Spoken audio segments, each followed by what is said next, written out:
आता थंड झालं, याला बारीक करून घेऊया. जय Shri Mahakal. Welcome back to another vlog. So आज आपण बघणार आहोत वालाची भाजी, ते पण बिना कांदा लसूणची. तसंही वालाच्या भाजीत कांदा घालत नाहीत, पण बिना लसूणची कशी करायची ते बघूया आपण. खूप छान होते, तुम्ही पण नक्की ट्राय करा. चला तर मग आपण रेसिपीकडे वळूया. ते आपण वाल निवडून घेतलेले आहे आणि काळे तीळ आहेत, धने आहेत, शाही जिरे आहेत, शेंगदाणे आहेत, खोबरं आहे, आल्याचे तुकडे आहेत आणि हिरव्या मिरच्या आहेत. सगळ्यात पहिले सुके मसाले भाजून वाटून घेऊया, कारण की ते ओल्या मसाल्यांसोबत चांगले वाटले जात नाहीत म्हणून. थोडंसं गार होऊन देऊया आणि मग याची मस्त पावडर करूया बारीक. आता थंड झालं, याला बारीक करून घेऊया. तोपर्यंत आपण खोबरं भाजूया.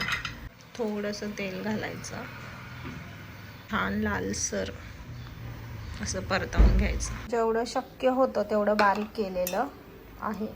सो लालसर असं खोबरं भाजून झालं. आता मिक्सरच्या भांड्यात काढून घेऊया. लगेच शेंगदाणे, हिरवी मिरची आणि आल्याचे तुकडे तुम्ही बघू शकता, क्लोजअप दाखवते. शेंगदाणे छान असे लालसर भाजल्या गेले आहेत, मिरच्या अजून बाकी आहेत. सो आपण शेंगदाणे काढून घेऊया. मिरच्या पण छान परतल्या आहेत, पण एका बाजूने राहिल्या आहेत, त्यामुळे त्या आपण चांगल्या उलट्या सुलट्या करून परतवून घेऊया. वाटण थंड होऊन देऊया आणि मग वाटूया.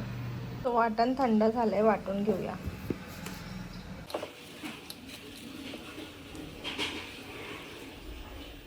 थोडंसंच घालायचं आहे, नाही तर मग ते खारट होईल. किती छान बारीक वाटलं गेलं बघा. आता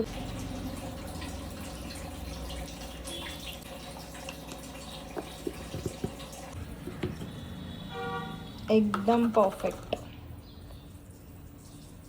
थोडंसं तेल टाकूया.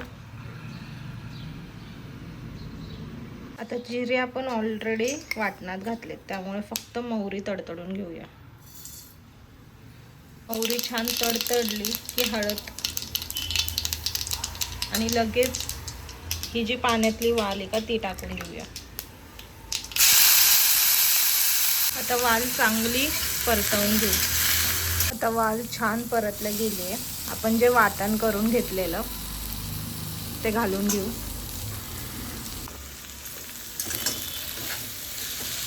आता हे वाटणाचं पाणी घालून घेऊ आपण.